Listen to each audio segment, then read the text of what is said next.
नहीं, आज पूरी तरीके से ये 8 तारीख को हम लोग ये रैली करने जा रहे हैं, जो शास्त्री घाट पर 11 बजे आयोजित है। 8 तारीख को 11 बजे शास्त्री घाट पर, और उसमें संविधान को जो रौंदा जा रहा है, जो संविधान को बर्बाद किया जा रहा है, उस पे हम सब लोग वहां पे संविधान का सम्मेलन, और जो मनरेगा मजदूर जो प्रताड़ित हो रहे हैं उन मनरेगा मजदूरों के लिए ये पूरी तरीके से हम उस दिन यहाँ उठाने जा रहे हैं। और हमारे वहाँ उसमें हमारे 5 सांसद जो हमारे उत्तर प्रदेश के हैं, इमरान मसूद, अनुज पुनिया, उज्जवल रमण जी, और हमारे राकेश राठौर जी, किशोरी लाल जी, सब लोग, हमारे राष्ट्रीय प्रभारी अविनाश पांडे जी, हमारे राष्ट्रीय चेयरमैन पवन खेड़ा जी, सब लोग उसमें आ रहे हैं।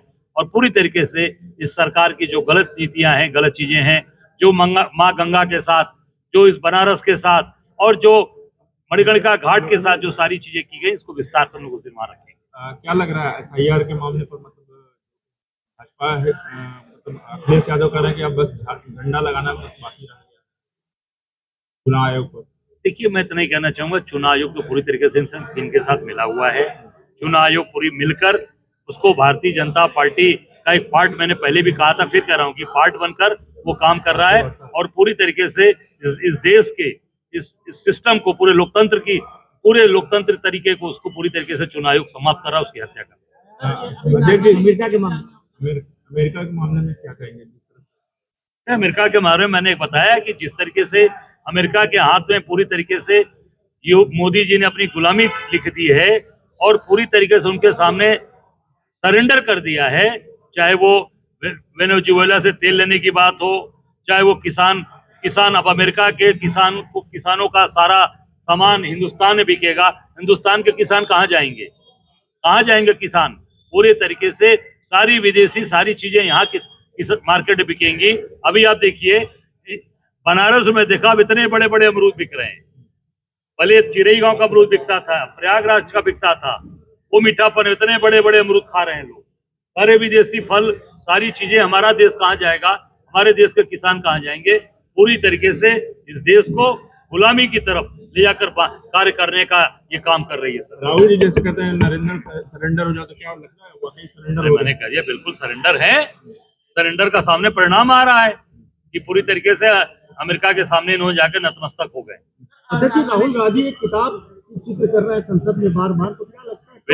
बिल्कुल वो आज सामने चीजें आ रही कि जो जनरल नरवाने की किताब को अभी तक इन्होंने पब्लिश नहीं होने दिया, उसको क्यों रोका गया है?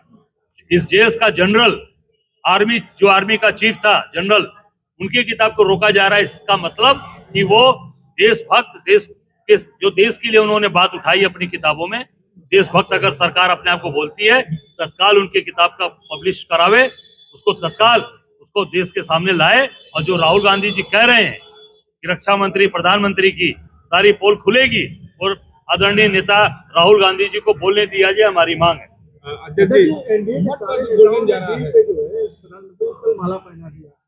इसी तरह माला उन्होंने प्रधानमंत्री जी को GST पर भी पहनाया था। GST जब बढ़ाई गई, जब लगाया गया था, तो मोदी जी को माला पहनाया गया था और बड़ा उनका स्वागत किया गया था। और फिर बाद में जब GST में पूरा देश बर्बाद हुआ, और अभी हो रहा है, फिर उसकी GST के कुछ स्लैब कम किए गए, उसमें भी मोदी जी को माला पहनाएगा। मोदी जी का काम ही है माला पहनना। कोई काम होता है माला पहनते हैं, और बाकी जितने उनके मंत्री और सांसद हैं वो ढपली बजाते हैं, ढपली। तो ढपली बजाकर कल अमेरिका के सामने नतमस्तक हो गए, तो उनको माला पहनाकर उनके लोग ढपली बजवा रहे हैं।